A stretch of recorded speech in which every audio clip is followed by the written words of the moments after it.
ఇప్పుడు వీళ్ళకి ఏం ప్లాన్ వేశారంటే, మీకేమి ఇబ్బంది ఉండదు. మీరు మాకు ఉపయోగపడినందుకు గాను మీకు సహాయం మేము చేస్తాము. మీ అవినీతుల మీద మేము దృష్టి పెట్టకుండా ఉండాలి అంటే మీరు మాకు ఈ సాయం చేయాలి. మీరు మాకు ఈ సాయం చేసినందుకు గాను ఇదంతా కేజ్రీవాల్ కోసం అని చెప్పి ప్లాన్ చేసి, నేనేం కవిత అమాయకురాలని నేను అనట్లేదు. కేజ్రీవాల్ని పేల్చడం కూడా తప్పే. ఒక ప్రాంతీయ పార్టీ ఇంకో ప్రాంతీయ పార్టీకి సహాయకారులుగా ఉండాలి తప్పితే వెళ్ళి ఆ పార్టీలకి తొత్తులుగా మారితే ఎట్లా? ఇలా చేశారు. చేసి వాళ్ళ ఆమె రిలీజ్ అయింది. ఇప్పుడు రిలీజ్ అయిన పోకడలు చూస్తుంటే అసలు నేను పులిబిడ్డని అంటే నన్ను మొండిదాన్ని జగమొండిని చేశారు. ఎవరు చేశారో తెలుసు. ఇంతకింత మిత్తి తీర్చుకుంటాము అంటే ఇదేదో కాంగ్రెస్ని మాట్లాడినట్టు ఉంది తప్పితే బీజేపీని మాట్లాడినట్టు లేదు. అంటే బీజేపీ ఇప్పుడు వెనకేసుకొస్తారు. వాళ్ళు ఏంటంటే ఇప్పుడు ఏమీ అనకపోతే బీజేపీ కృపతోనే వీళ్ళు బయటకు వచ్చారు అనే మాట ఎక్కడొస్తుందోనని చెప్పి ఇదొక డ్రామా అనమాట. అయితే నేనేమంటానంటే, నేను పులిబిడ్డని అంట. అసలు మీ నాన్న పులే? నువ్వు పులిబిడ్డవో కాదో తర్వాత మాట్లాడదాం. ముందు మీ నాన్న పులే?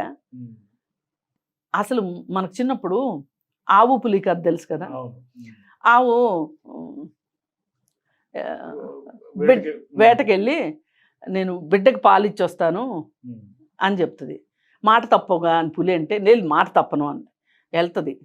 వెళ్ళి బిడ్డకి పాలు ఇచ్చి వచ్చినప్పుడు పులి ఏమంటదంటే, నీ నిజాయితీకి మెచ్చాను, నువ్వు వెళ్ళు, నీ బిడ్డతోనే ఉండు అంటది.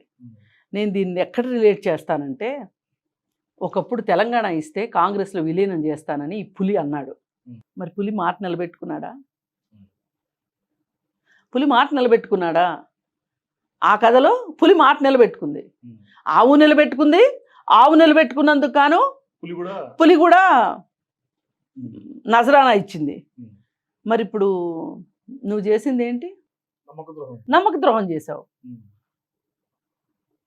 అయితే 10 ఏళ్ళు బాగా పరిపాలించారు, బాగా సంపాదించుకున్నారు.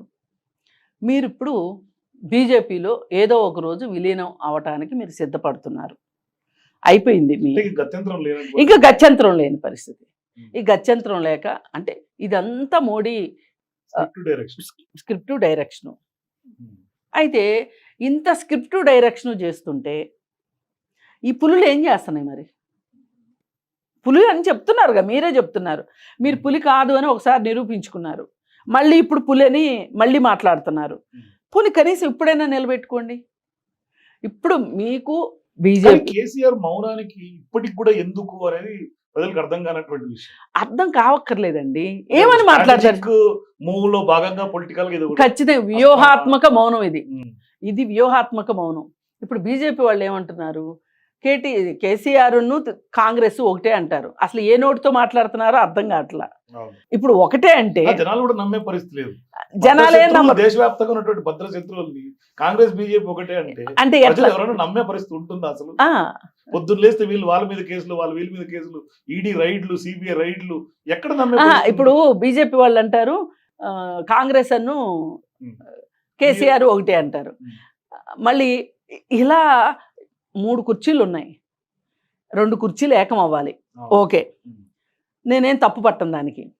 కానీ ఏ కుర్చీతో ఏకమవుతారు అన్నది పాయింట్. ఇప్పుడు టీఆర్ఎస్ చూస్తే ప్రాంతీయ పార్టీ, బీజేపీ చూస్తే జాతీయ పార్టీ, కాంగ్రెస్ చూస్తే జాతీయ పార్టీ. ఇప్పుడు ఈ ప్రాంతీయ పార్టీ ఎప్పుడో 10 ఏళ్ల క్రితం ఇచ్చిన మాట ప్రకారం కాంగ్రెస్లో విలీనం అయితే ఎంతో కొంత వీళ్ళకి చిత్తశుద్ధి ఉన్నట్టు లెక్క. వీళ్ళిద్దరూ కలిసి డ్రామా ఆడలేదు అని నిరూపించుకోవాలి అంటే ఇవాళ కేసీఆర్ చేయాల్సిన పని ఏంటంటే బీజేపీ మీద ధ్వజమెత్తాలి. ఇప్పుడు అమ్మగారు కూడా అదే కదా అంటున్నారు, నేను ఇంతకింత తీర్చుకుంటాను అని. బీజేపీ మీద పోరాటం చెయ్యాలి అంటే మీరు ఇవాళ పోరాటం చేయలేని పరిస్థితిలో ఉన్నారు. మేమేమి కాదనట్లేదు. ఇవాళ ఒక్క ఎంపీ సీటు కూడా సంపాదించుకోలేని పరిస్థితిలో, పైగా ఈ గెలిచిన ఎమ్మెల్యేలు అందరూ ఉంటారో ఉండరో అన్న పరిస్థితిలో ఇవాళ మీరు ఇంత దీనస్థితిలో ఉన్నప్పుడు మీరు ఇంకా ఘీంకారాలు ఎందుకు? ఈ ఘీంకారాల వెనక మతలబేంటి అనేదే ఇప్పుడు మన ప్రశ్న. అవును